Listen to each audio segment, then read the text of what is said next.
Hey, welcome back. It's been a while since I made my last video, and I apologize for that. Just a lot of personal situations and things going on has prevented me from continuing. However, I have been taking time to do some studying on the side. Since it's been a while since I have actually had to address the whole topic of Calvinism and so forth, I thought that I'd pick through my library and kind of refresh myself on some of the stuff that I had. And one particular book I had, I never really read it because at the time that I got it, I had so many other works. I just felt that it was kind of a little redundant, so I didn't bother reading it at the time. But I pulled it off my shelf to browse through it just for this topic. But it's this book here. It's called Beyond 5 Points. And it was actually I'm trying to think who I got it from. Founders Ministry, I believe. Let me see who printed it. The picture on the cover is tulips from the Netherlands. The two authors of this book are Ernest C. Reisinger and D. Matthew Allen. Published by Founders Press. Yeah, okay. And if you're not familiar with Founders Press is committed to historic Southern Baptist principles. So this book kind of takes, looking at the whole topic of Calvinism, this book looks at it from a Baptist perspective, particularly a Southern Baptist perspective. Deals with both Calvinism, its Arminian opposition, as well as looking into modern Arminianism, which kind of leads into open theism with Clark Pinnock and so forth. But anyway, so I thought that you can see where my bookmark is, where I'm reading through this thing. But I thought as I go, I'd probably just make a video to kind of summarize some of the things that's pointed out in here, because it's real good. It's a good refresher for me on some details, and also kind of giving me some different insight that the other books traditionally haven't. Just kind of leading up, a couple of things. One, that of course Southern Baptist was founded by Calvinists. Okay. The first president of the what is now Southern Seminary in Louisville, Kentucky, James P. Boyce. It's Boyce with a Y, B-O-Y-C-E. Was a known Calvinist. The first several presidents of the Southern Baptist Convention, Calvinist.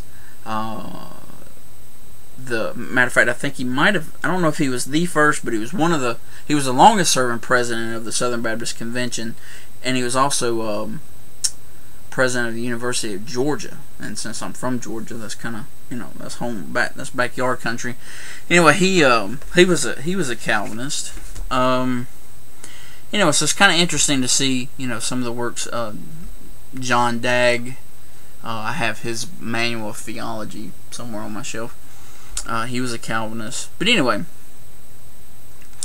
I want to kind of address, I kind of mentioned a while ago that the modern Arminianism followed to its logical conclusion is leading people to this open theism. Now let me just kind of spend some time talking about that so you can kind of understand the concept. These guys like Clark Pinnock, who at one time was a self-proclaimed Calvinist,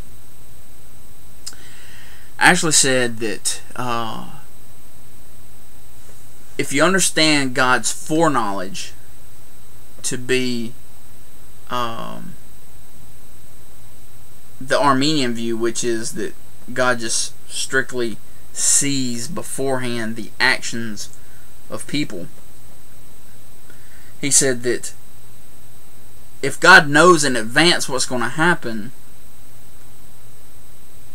it leads that is not a free choice. Just because if God knows beforehand what somebody's going to choose to do, And of course his knowledge is reality. So, you know, on some deeper philosophical level, the acts and choices of men aren't free in the sense of what most self-proclaimed Arminians, you know, would hold to. So he said that if you're gonna have a foreknowledge view that God knows the future, then to be consistent, to be sound, to be solid, it has to be the Calvinistic one, which is that it's not that God just knows what's going to happen, but what he knows is reality, so therefore it's going to come to pass. Anyway, I'm kind of getting off to a philosophical area that I really don't want to. But anyway, so he takes the view of what has become known as open theism, which is that God does not know the future.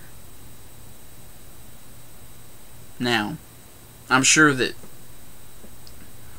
most Bible-believing Christians, even if you hold to a classical Arminian view of God's foreknowledge, would deny that God does not know the future, right? I mean, you know, we uphold that God is omniscient, that he knows all things, and that he is outside of time. So, anyway, something to chew on, to think about with that. Anyway, so this book, as it's dealing with the 5 points and so forth, you know, it's addressing not only the Calvinistic perspective, it's addressing the Arminian perspective, and it even addresses the open theism perspective. So I just want to kind of throw that out there. See, so the history of Baptists, Southern Baptists particularly, the open theism,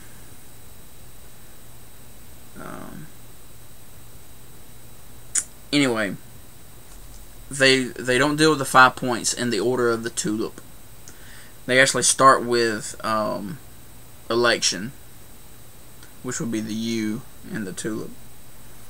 So just kind of, you know, on the next video, I'll just kind of give some of the highlights, so that in a sense it's kind of like you're getting a book report on this, and I'll interact, because, you know, there's nothing new under the sun, so anything I'm reporting is just telling you some things that you may or may not already know, but, you know, it addresses my particular point for these video series. So come back for the next one and I'll get into the election thing.